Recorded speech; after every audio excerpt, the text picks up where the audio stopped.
It's hot off the griddle. A new cookbook is the latest addition to the Pure Michigan campaign. It features recipes from popular restaurants all across the state, including Zingerman's famous brownies. And joining us this morning to show us how to make them is Alejandro Ramon. He's an instructor at Bake, Zingerman's hands-on teaching bakery. All right, so what sets these world-famous brownies apart from all the rest out there? Ingredients. It's always choosing the best ingredients first.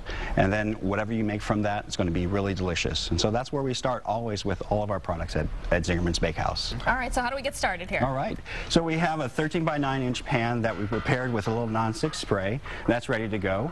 The next thing we're going to do in the recipe is 13 tablespoons of butter, unsalted, room temperature, and we have 6.5 ounces of unsweetened chocolate.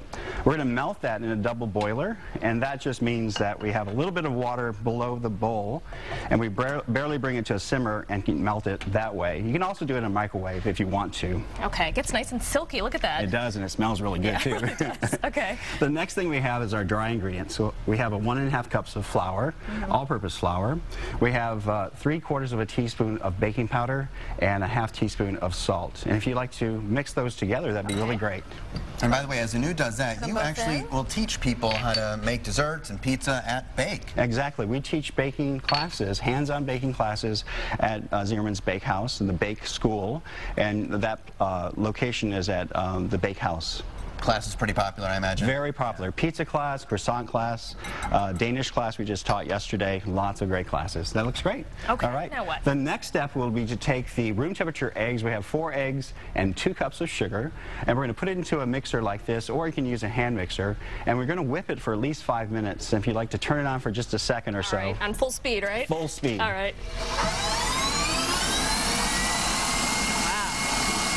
That looks great. That looks really good. Okay. So 5 minutes have passed. We've already done this. Right. 5 minutes have passed. It's gotten light and creamy, and now it's ready for us to actually get the next set of ingredients together. So we're going to take it off the mixer, and I'll do that for us. It's really thick, creamy, and that's what you want to see. The next thing we're going to do is add the chocolate. So I'll take this off here. Okay. And I'll scrape that into the bowl.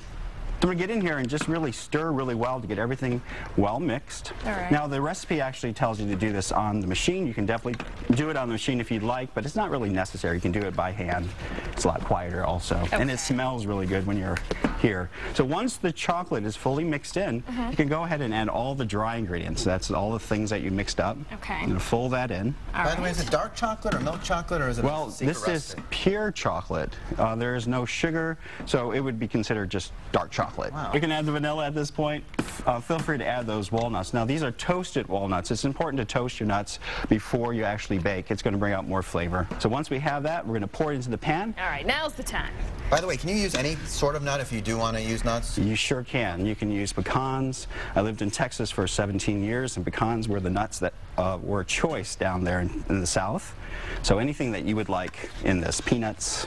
Gotcha. Great. All right. So you can see it's nice and thick and chocolatey here. And if you'd like to spread that out with that spatula, it'd be great. And again, temperature and bake time? It's going to be 350 degrees for 30 minutes until it's actually set. So these are some of our signature brownies that we make at the Bakehouse. We have our magic brownie, that's with nut. Black magic is without nut, so if somebody is allergic. And then we also have our Buenos Aires brownie, and that has dulce de leche inside. Sounds exotic. Wow. It's really good. Can't wait to dig in. Thank you so much for joining us, Alejandro. Thank you. And we are going to post the recipe on our website, WXYZ.com. Just check the Scene on 7 section.